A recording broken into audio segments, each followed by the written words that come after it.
All right, Roland. Okay. So Rodney, why I called you Roland? Why are atheists necessarily evil or immoral? Did you say immoral? Yeah. Okay. So it's a bit of a roundabout argument. So the starting point is to sort of define what I mean by immoral. So okay, no one likes being trolled, and we consider that as something not nice, as sort of immoral.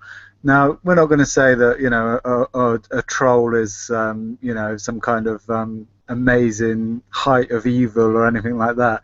We just say that it's not nice to troll people. It's slightly immoral. It's deceptive. It basically So I can grant works. that premise. To troll is immoral. Yeah, it basically works on deceiving people, doesn't it? To sort of trick them into believing that you're saying one thing when you're meaning something else, not explicitly saying something, leading them down, you know, That's where I areas. wouldn't agree. I don't think trolls are immoral because they are arguing for a view that they don't necessarily hold.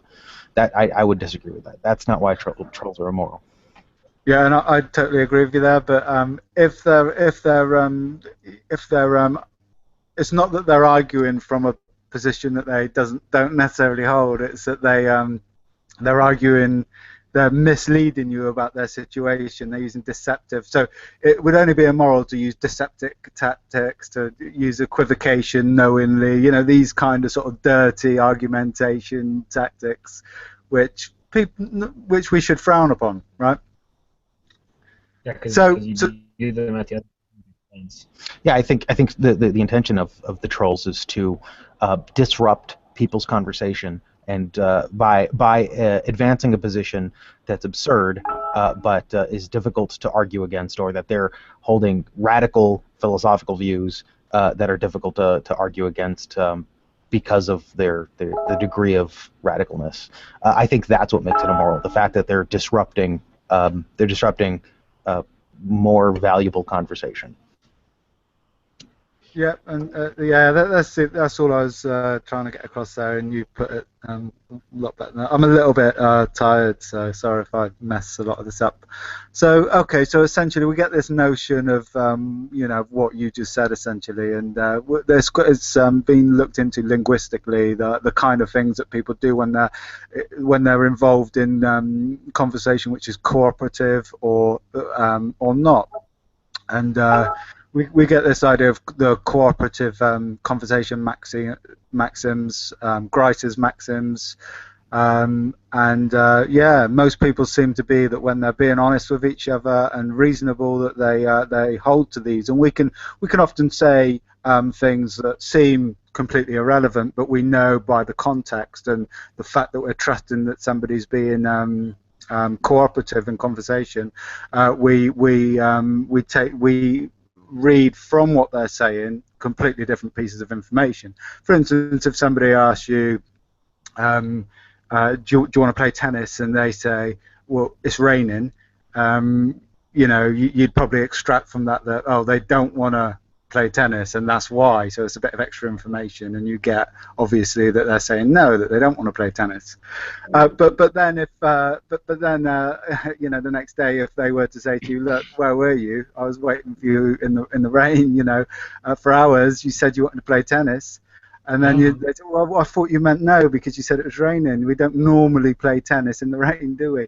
And then they would sort of say, well, I didn't explicitly say no, though, did I? So it's a bit of a deceptive tactic which winds people up, and it's disingenuous. So we get this idea of Grice's maxims, and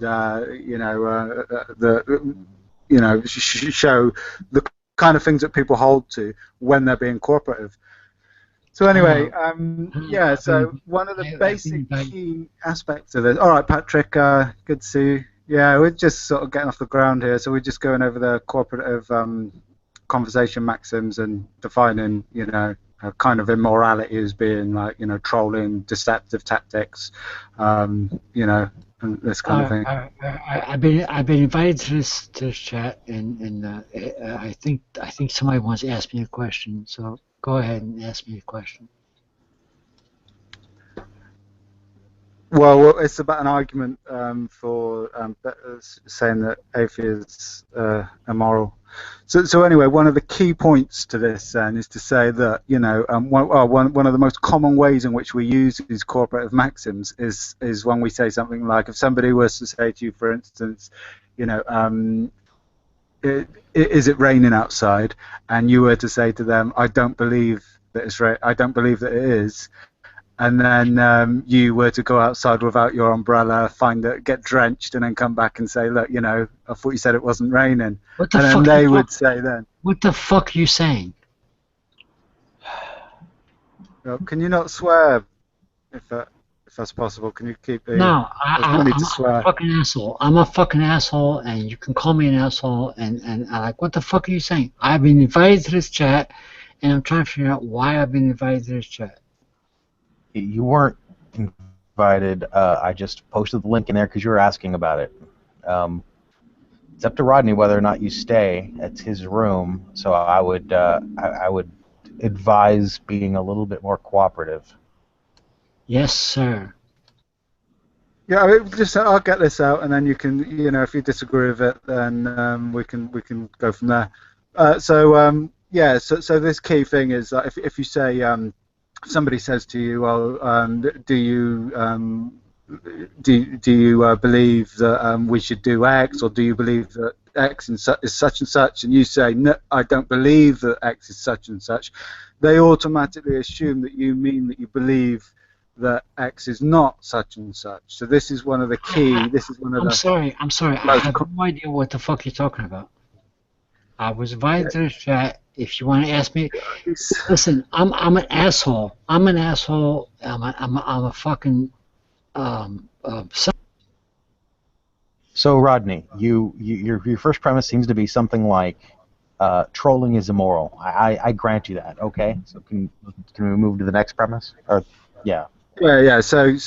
But basically, trolling in this way of being uncooperative in conversation. One of the key things of that, which I think most people will use in everyday language. It's one of the most universally used sort of constructions, which is where we say we do not believe X, which by implicature we extract from that we do believe not X. Okay, so.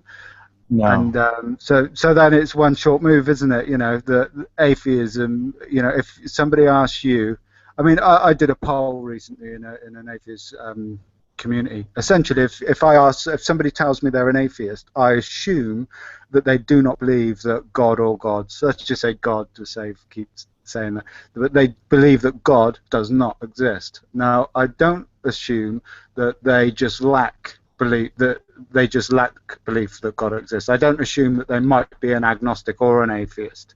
I assume that they're actually a strong atheist. Now, I know from talking to atheists that I can't assume that, so I've got to keep correcting myself and pulling myself back and saying, wait a minute, I've got to ask them another question now. Are they a strong atheist? Do they? I can't. The term atheist becomes quite useless to me because I know how atheists use it. Now, if you ask somebody in the general public, if you ask them, if somebody tells you they're an atheist, would you assume that they merely lack belief, i.e. they've got no belief either way, or that they positively believe that God doesn't exist? And I did a quick survey. I only got like about 18 respondents so far, but I'm sure this would be quite universal. Most people would believe to a high proportion that if somebody tells you that they're an atheist, they mean that they positively believe that God does not exist. So in this way, knowing these two factors, it's a deceptive move. It deceives people, and it's breaking the maxims of cooperative conversation. It's difficult to even for me. I've been involved with the debate for a little bit of time, and even for me, I get confused sometimes. I've got to say, oh, wait a minute, what have I actually said explicitly here? Because I've got to take that apart, and it's difficult to extract the information out of them, whether they're agnostic or an atheist. And this whole sort of double standard. Another thing I asked in an atheist chat room, and not chat room, community. There's about 2,000 atheists. It's got about 100 responses. 53%, I think, said that they actually believe that God does not exist, and only 43 or 46 or whatever it was, said that they believe that they've got no beliefs either way, so they would be agnostic. So from these, like, obviously that's not put in very formally, but from these ideas, what do you think? Would you say that that is a good, at least for the most part, inductively, that we can say that most atheists are basically engaging in uncooperative conversation. They're essentially trolling people. They're deceiving them. But by the redefinition of atheism and using it in these non-standard ways, which the general public are, not aware of. According to your own statistics, not most atheists are immoral then. Most atheists would be immoral under this idea, because you said something like 53 to 46 said that they believe no God exists. So, I mean, even if I were to grant you this, and I don't necessarily, your own statistics show that most atheists hold to the definition that you hold to. And the other part of this, which having a definition that's not necessarily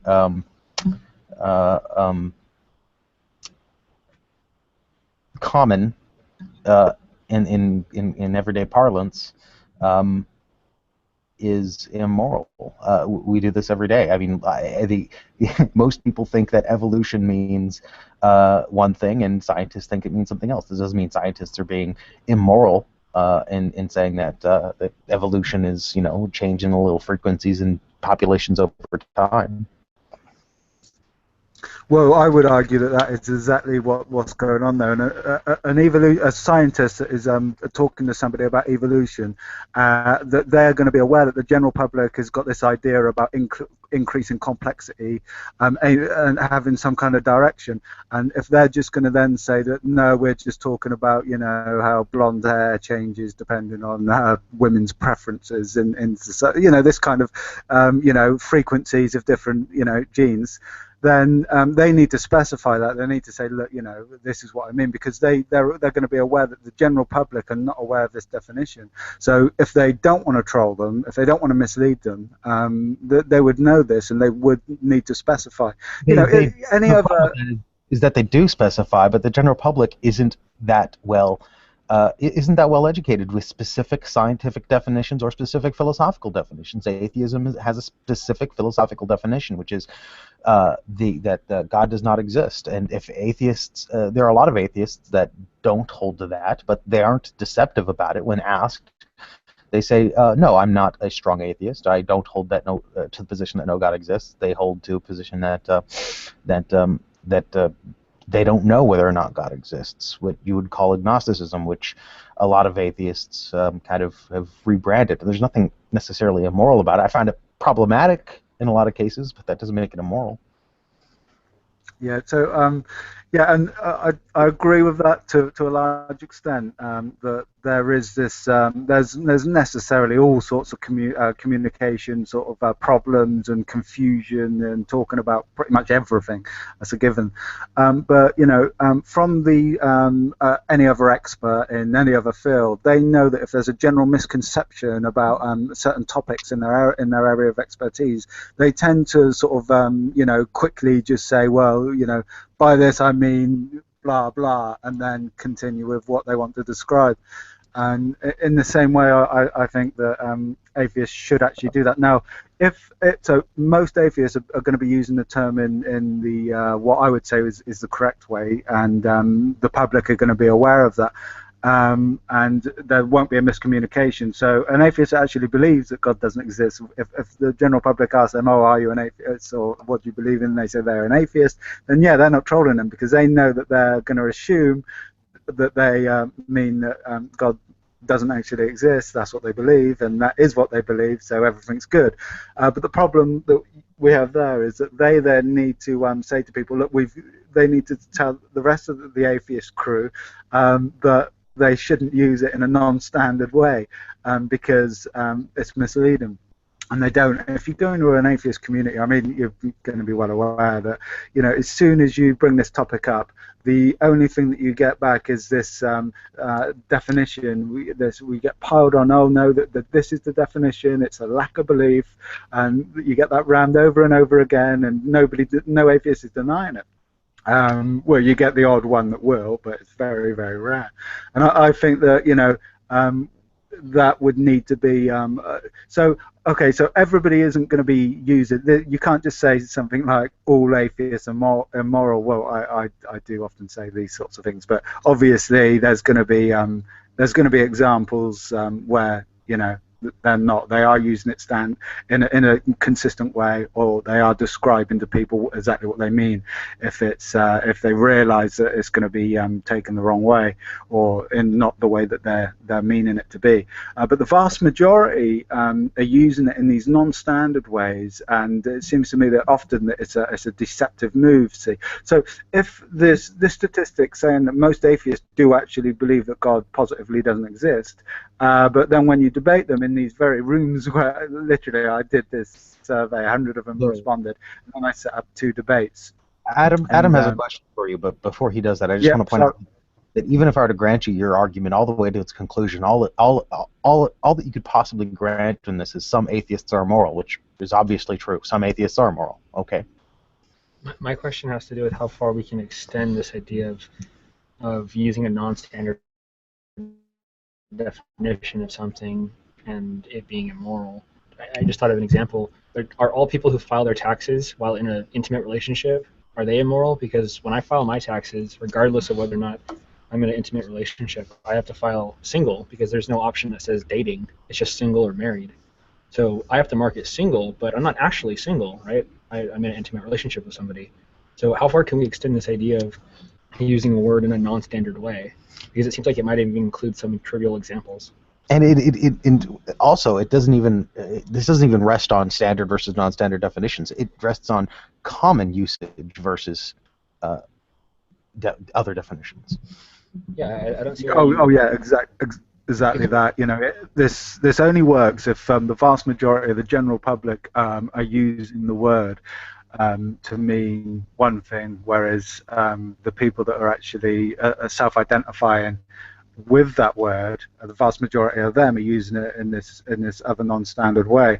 Now, again, the survey that I did, you're right to say that says, well, no, most of them are actually using it in the same way. But when you ask them, when you get into a debate, why do you believe that? Then they may actually admit on a survey they actually believe that. But when you ask them why they believe that, they quickly deny that they actually have any sort of positive belief about that. They sort of they seem to be very confused. Essentially, I think this non-standard definition is done more to confuse atheists than it's done to confuse anyone else. You get a lot of atheists that say that they've got no beliefs, that they're justified in believing something if they deny any positive reasons for the contrary. I mean, I think there's done more damage to them. So I'm not. So again, there would need to be the intent, a troll, the kind of like deceptive troll that is part of the premise of this,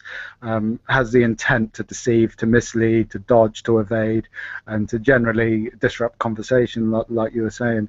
And I'm not sure it would be a little bit more difficult to say that the case was as universal with people using atheism in this non-standard way, or atheists using it in this non-standard way. But it's difficult. Contention isn't even the fact that it's non-standard; it's the fact that it's not common. The common usage of single. If they're single, they wouldn't say yes if they had a significant other, right? So when we say that we're single on our taxes, we definitely are using it in a non-standard way. But surely I'm not doing it to be deceptive. I'm just doing it because the government has no interest in whether or not I'm in a relationship. What they want to know is, am I legally allowed to file my taxes as though I were married, right? So there's just another meaning of the word.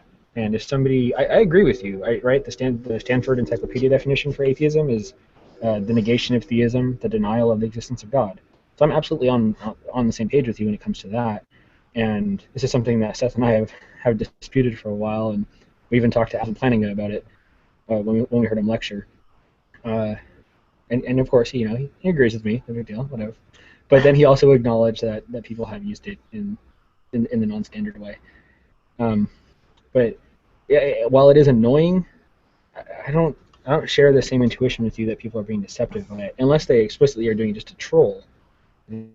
Say, I'm an atheist, and then you say, oh, well, what are your reasons for thinking that there is no God? And then if they do say that they do think that there is no God, they usually will back out of it. And in my experience, it's been they tend to back out of it when they don't have good justification for thinking that it is true that there is no God.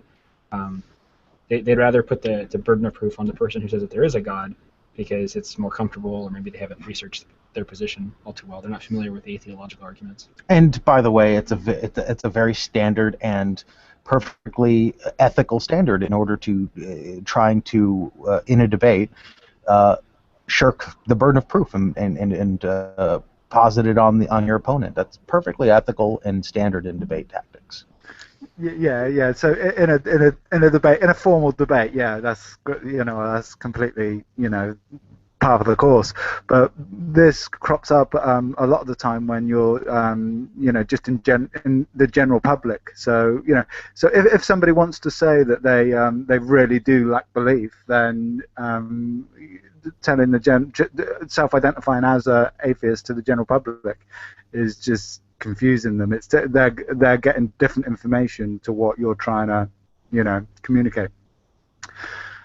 So yeah, I think this does basically boil down to this whole idea of if you say to someone that you do not believe X, this does have this immediate implication. People in their brain they immediately associate that with they believe not X, and this is because we use that form for so many other things. We use it generically for all, just as a normal structure in communication to mean exactly that. So, but in debate, if somebody wants to say, look, you've got a heavier burden of proof, and shirk away from their justifying their position or arguing their case, then yeah, that's part of what they're going to want to do as much as possible. And I do it a lot as well. I will say, look, at some point, some premises I won't even bother to support. I just say, well, it's universally, everybody believes this already. It's a universally held belief, so the burden would be on the other person. But yeah, the problem arises, I think, with this the construct that it's sort of all wrapped around. If you want to say, see, it gets confusing passing information. I mean, look, we've got the laws of thought, haven't we? Without them, we can't even communicate. There's lots of confusion in these debates. Like, for example, the problem of evil is a really good one. I should preface this by saying I don't believe there are any objective definitions. There's only words and symbols that we use in reference to other things. And if the only deception that's going on is if you purposely equivocate on those things. And I don't think that's what people are doing. In the problem of evil, it's often put forward that evil exists and that's incompatible with God or a universe that God would have created. But by evil, they don't mean the same kind of theological evil that a lot of Christians do. And this is really this is bared out in the argument when they define evil as some gratuitous suffering. That's what they mean by evil, and that's what you have to argue against, not some other definition of evil. Otherwise, you're equivocating. Equivocation is just going to happen. It's going to. The only way really around it is to use your words and then either define them or, when asked, to define them accurately. And I think most atheists, self-professed atheists, do that, whether or not they hold to the presumption of atheism, the idea that they don't accept the God claim, or classical atheism, the rejection or belief that no God exists, or theism is likely false. Yeah, and that's well, yeah, that's fine, but it just yeah, if you're debating somebody or discussing it with them and they're involved in the debate, they generally are aware of that and they will bring forward what they specifically mean. But we do find that there's a lot of people that just sort of that it's difficult, isn't it? It's difficult even knowing that we're talking about the same thing when we're using the same words, let alone Well, how I don't difficult think it so, is. because anybody who's engaged in the great debate and has been for even a short amount of time should realize that the common usage of atheism today is the presumption of atheism, at least at base. Yeah, I'll definitely. But yeah, so this argument would obviously be the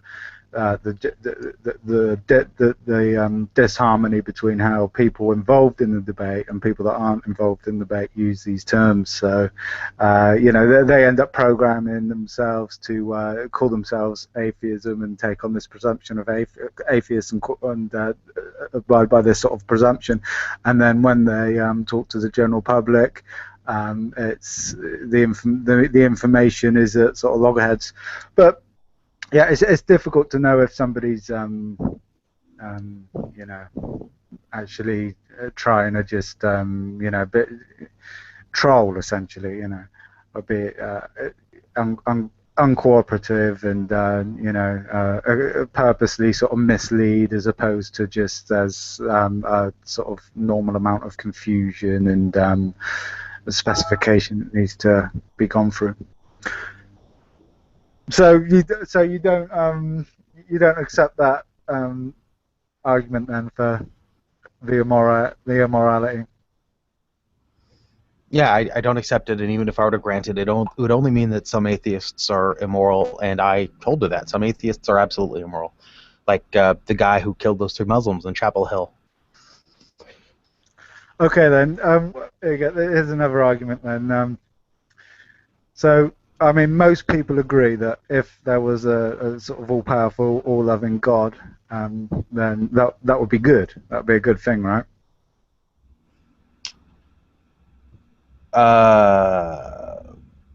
Maybe. Let's grant it for the sake of argument.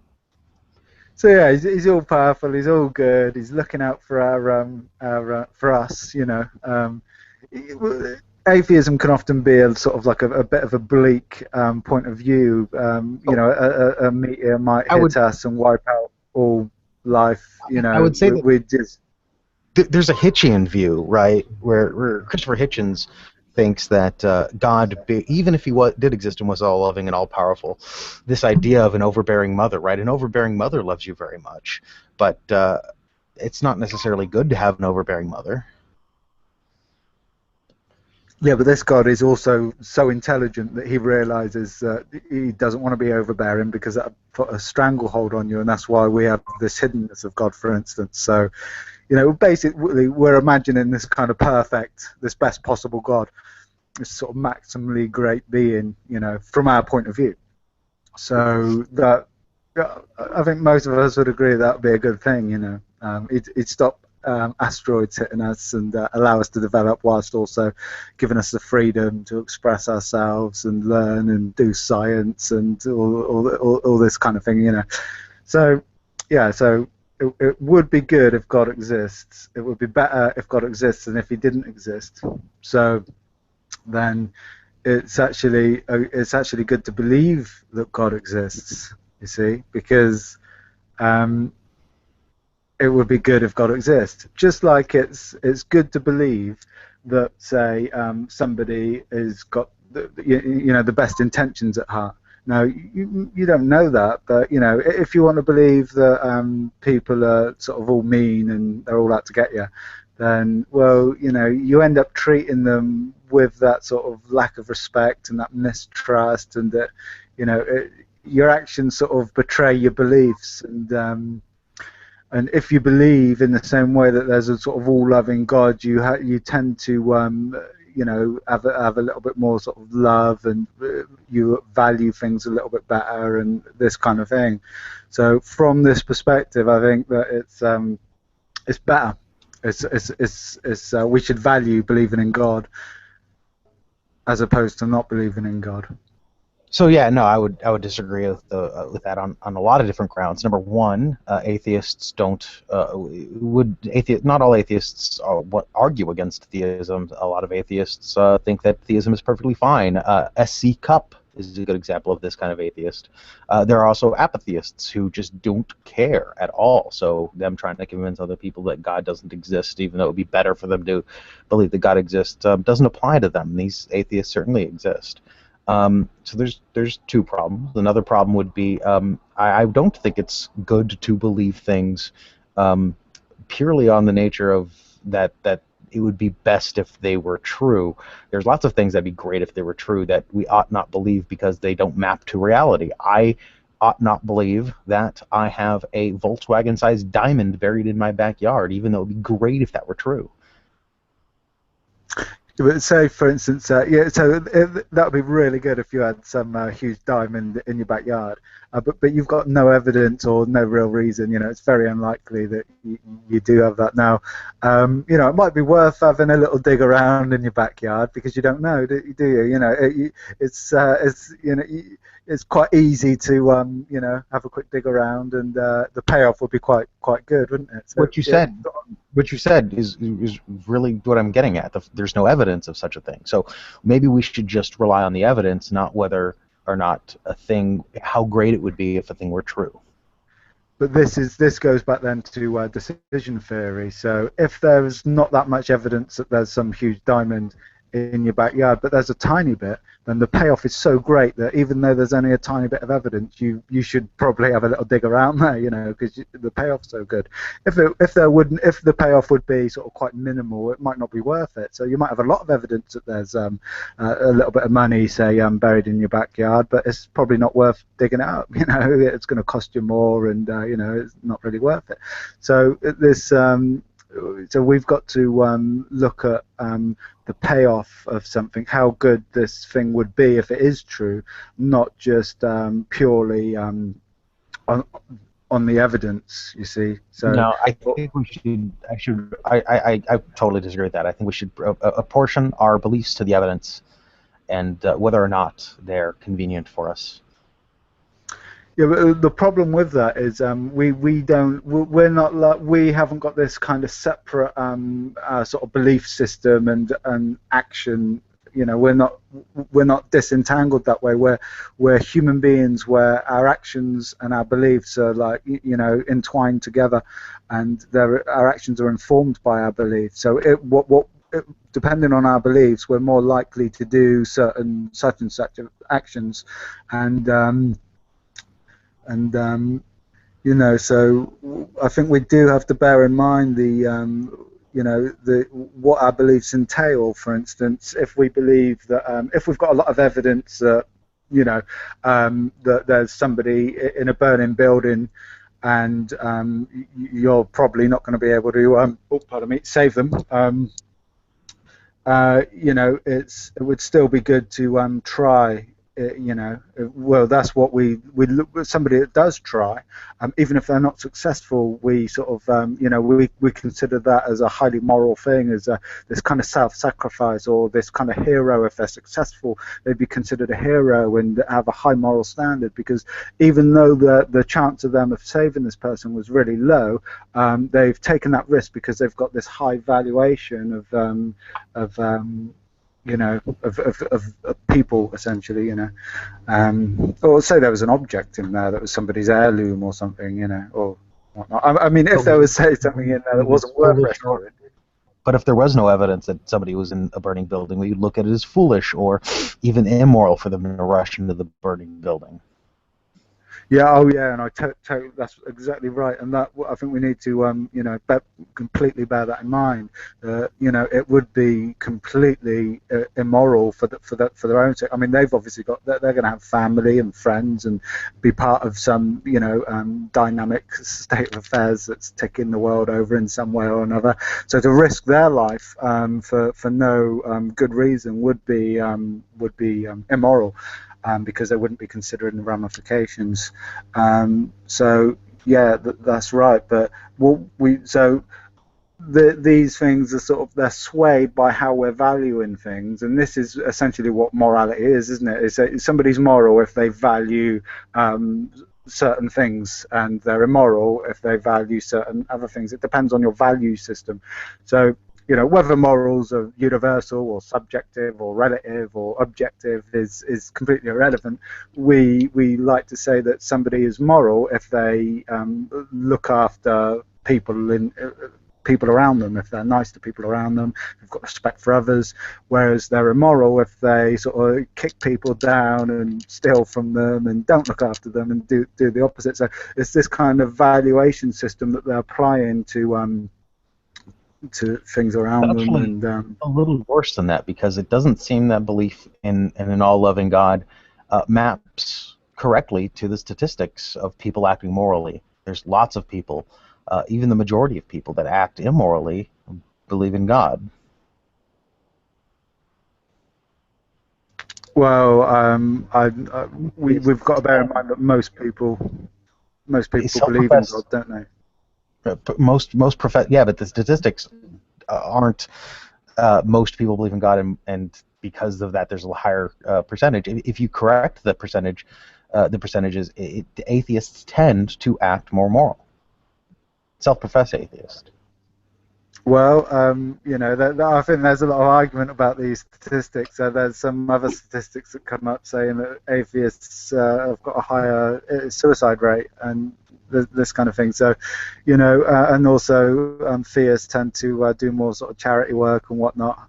But yeah, we can argue about the statistics if that is the case. If you actually correct that, to look at atheists who atheists who have an outreach program, or atheists who are in some kind of atheist community, those atheists tend to be just as, or even more, charitable than Christians who go to church. It just doesn't map that most atheists belong to these types of atheist communities.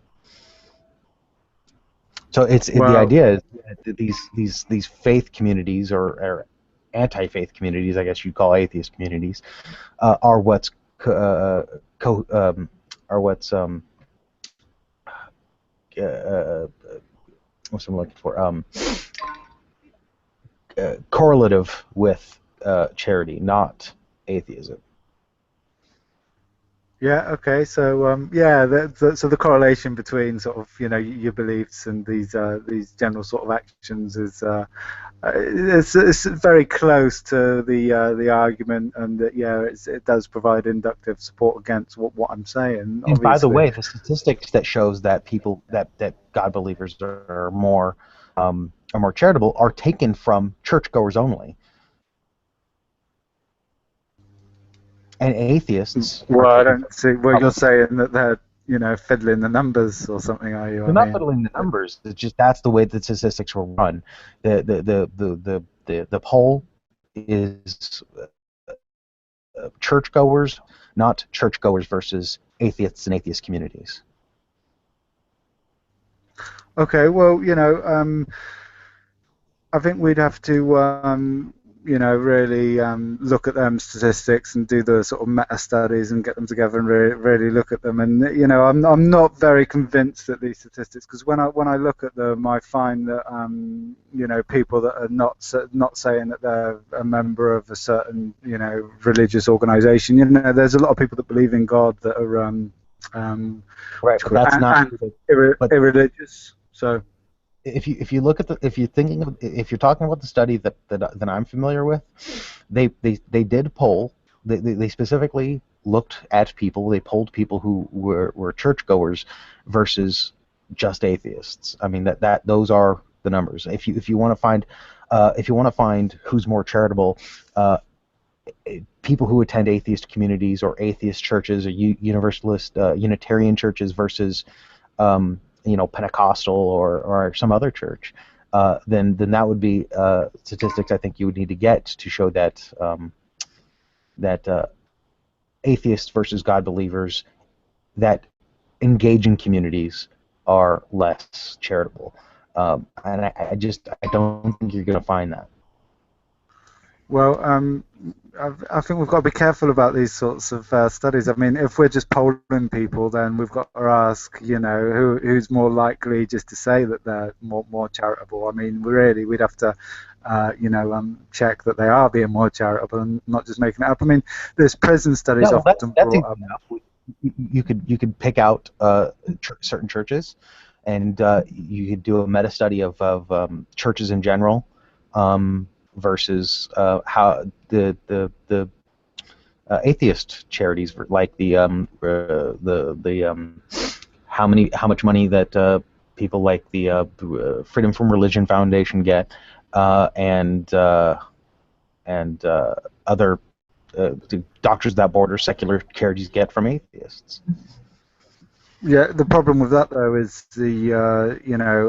what they're doing with the money. If they're setting up soup kitchens and whatnot, then yeah, But if they're using their money for propaganda, then no, it doesn't really count as charity. The problem with that, you could never get that information from churches because churches belong to a specific, in the United States at least, churches belong in a certain tax bracket, which allows them to not verify or report the amount of money they give to, say, church, soup kitchens versus how much they pay their parishioners.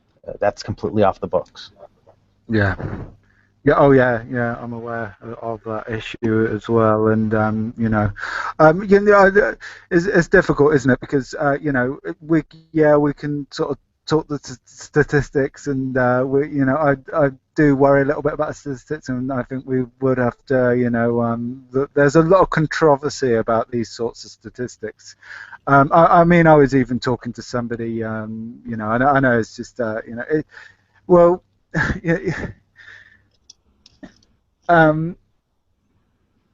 okay, so I mean, I'll accept that there might be some inductive support to say that atheists can be just as their acts can be just as moral as God believers, but that's still just sort of like a fairly weak sort of induction. I mean, the argument, I mean, yeah, okay, if you want to make that argument against the argument that you can obviously see that I'm making, then that would be the only way really to tackle it, since we've already agreed that it would be good for some maximally great being to exist.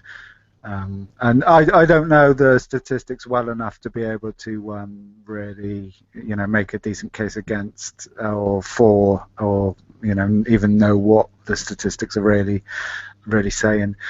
I worry sometimes about the state of the debate in the communities, since some people, it often seems the case that I sometimes think that the atheists aren't really atheists. I sometimes think that these must be theists pretending to be atheists to make atheism look bad, because the situation can't be that bad. Now I don't know what it's like on the other foot, because I don't go into theist communities debating against theists, so it might be even worse.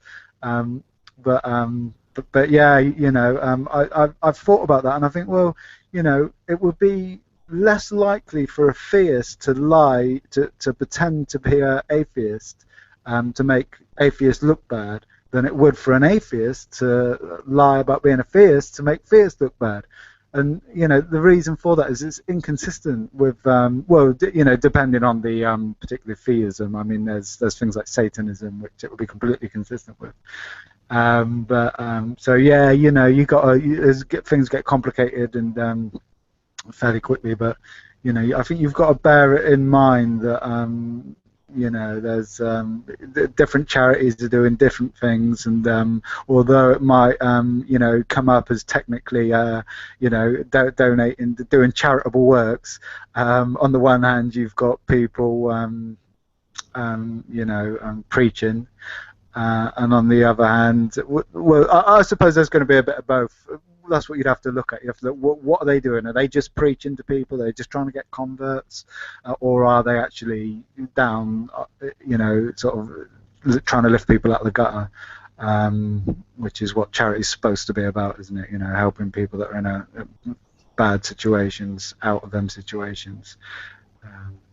So, yeah. I mean, I've got some books around here somewhere on it, I'm sure, and I could sort of pull them out, but then we'd be sort of getting wrapped up with statistics.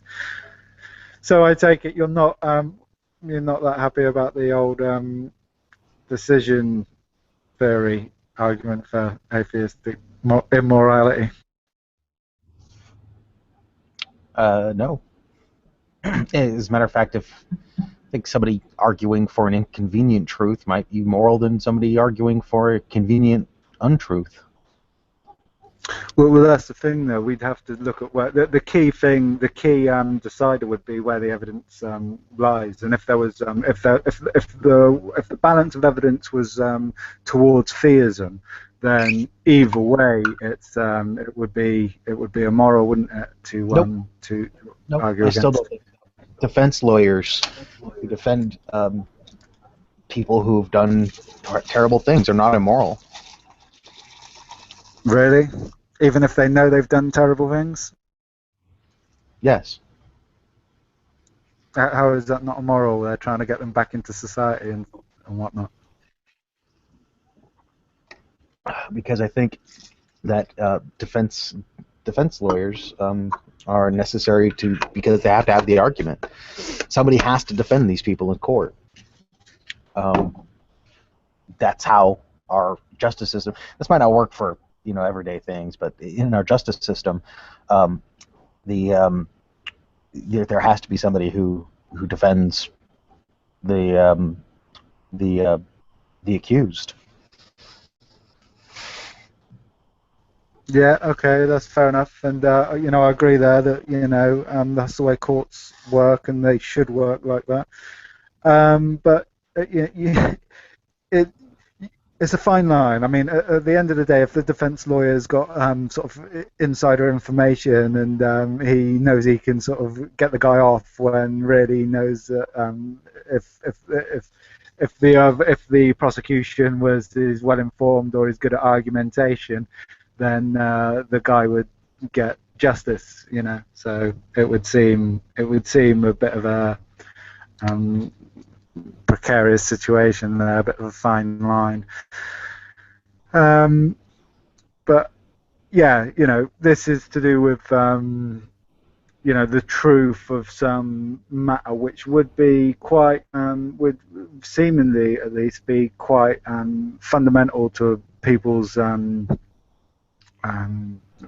peace of mind, and also what they would do in the long term.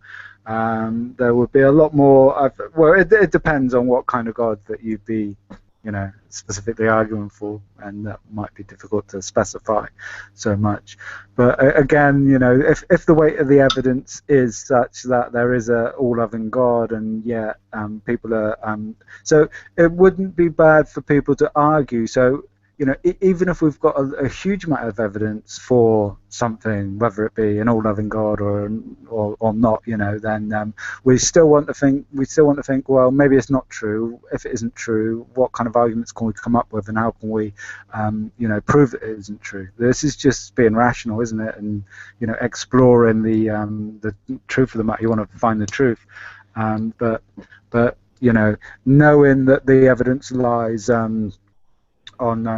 Skewed highly towards one side or the other, then it would be irrational to believe, against the evidence, and it would also be, I think, immoral to be telling people or it'd be immoral telling people that the evidence was something else, trying to convince them against the evidence. And it would also be immoral for yourself to believe irrationally against the evidence if the evidence shows you that it's more likely that something good is actually the case.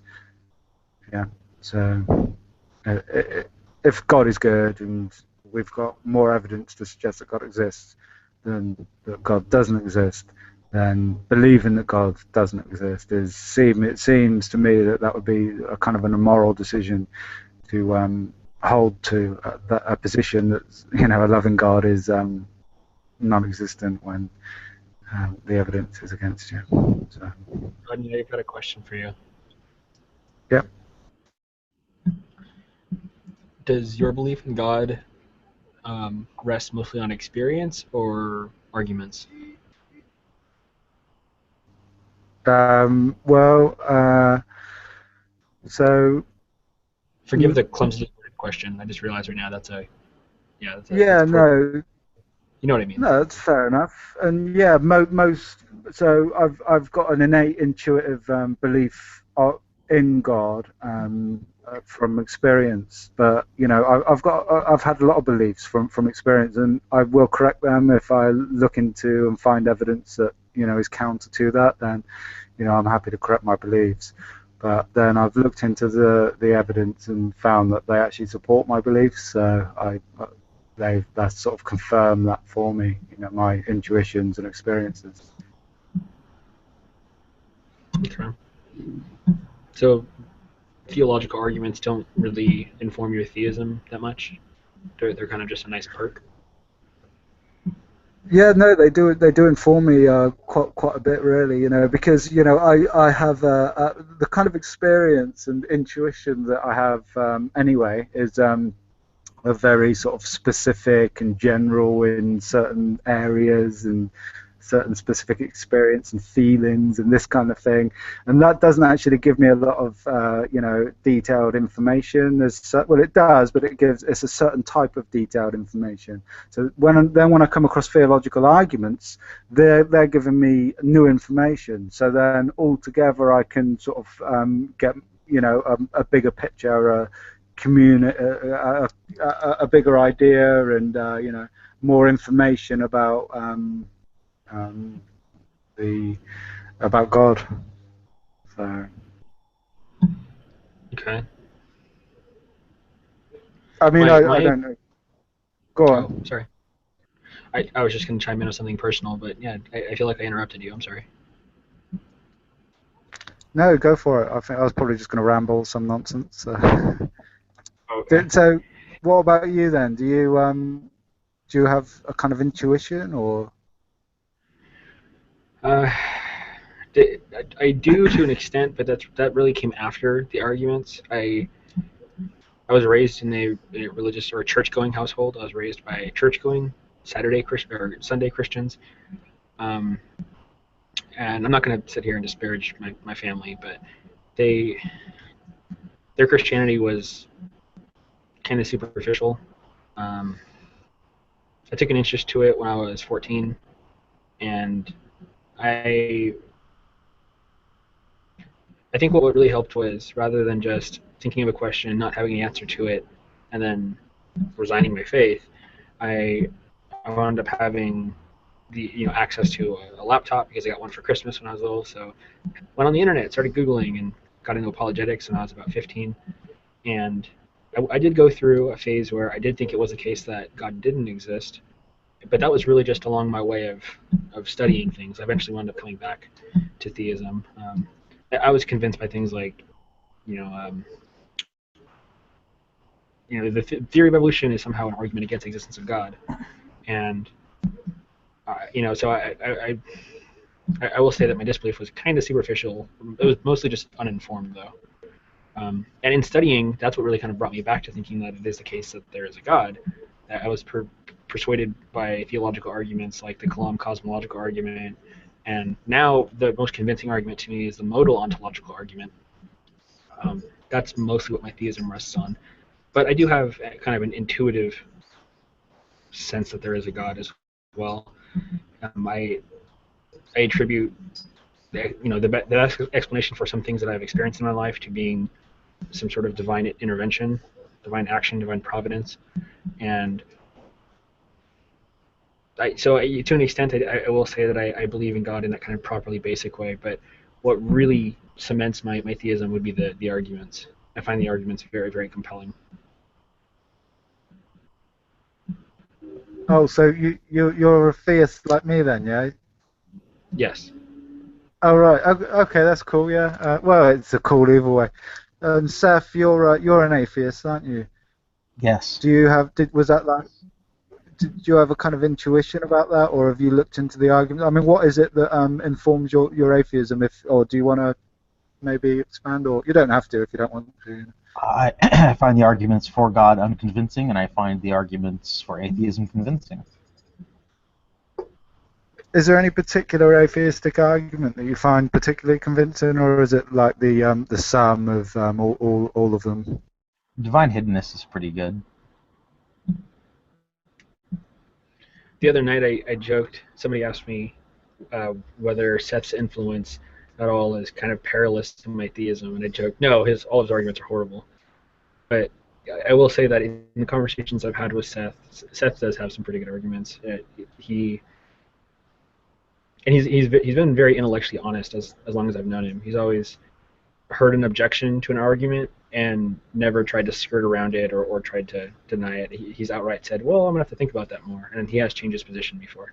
So through that kind of process of intellectual selection, he's come to these arguments, which, I mean, I'm not compelled by them, obviously, but I will say that they are respectable. The problem of divine hiddenness is something that is addressed in the academic literature, something that's still argued in journals in philosophy of religion. It's a pretty good argument. If he were to just hold to things like a kind of Dawkinsian argument, God is a dick, so God doesn't exist, or something, then I would probably have much less respect for him.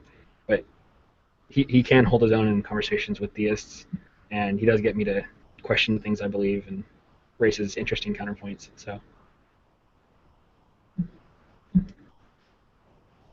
Yeah, that's fair. That's fair enough. That's that as far I've not spoken to Seth that much. I met him a while back, didn't I? We met in the one of the communities, and I've promptly got removed from the community anyway. But yeah, Seth is rational. Seth is a rational atheist. Because I've got arguments saying that there's no such thing as a rational atheist, essentially. But no, you can. There are arguments. I'm not going to deny that there's arguments against the existence of God. I've even got a room myself, which basically, I find the problem of evil actually, quite. See, it doesn't convince me because an atheist might say that I'm sort of a bit delusional. I think that we do live in the best possible world. But I understand how hard. So sorry. Do you not? No, I was giving you a thumbs up. Yeah, right on. This is something that. So cool. It's good to hear that another person shares this. I think that a lot of theists don't realise that essentially they sort of need to believe that, and if they realised that they needed to, they'd probably be atheists. But so I think that's not a bad argument. But the divine hiddenness as well. I mean, Seth brought up another argument by I can't remember who it was by now. It was a recent argument somebody come up. It's basically saying that the fact that there's fine tuning in the universe suggests that it's a kind of mechanistic system, and that would be the case if God didn't exist. So yeah. Good argument. Justin Schieber. I was thinking, we were having a conversation about abstract objects the other night, or we were trying to. It kept kind of derailing. It was really only a good conversation toward the end there. But when we were talking about it, somebody asked, it was about the necessity of God's nature, and what was it? Could God create these things? And I was trying to show them that abstract objects aren't really the kind of thing. I think that they're things that exist independently of God, and I was saying abstract objects aren't the kind of thing that could be created. You end up saying nonsense when you say that abstract objects can be created. and I disagree with some of the Christian perspectives that abstract objects exist as ideas in the mind of God. I find that very problematic. And so, in trying to answer the guy's question, I came up with a hypothetical. So let's say that God doesn't exist necessarily. Let's say God exists contingently. Right? So really, all you're saying is that it's not the case that existence is necessary because of God. It could be the case that just necessarily there is being, right? You could kind of replace God with being and just say that why is there a world? Well, because it's just a fact of nature. It's just brute fact. Nature exists necessarily, and I know theists wouldn't like that because their conception is that God exists, that than which nothing greater could be conceived. God's necessarily existent. But if we don't hold to that definition, it seems like we could make an argument here against the existence of God. We could just say, well, nature exists necessarily. God exists contingently. If God exists contingently, then it's pretty straightforward.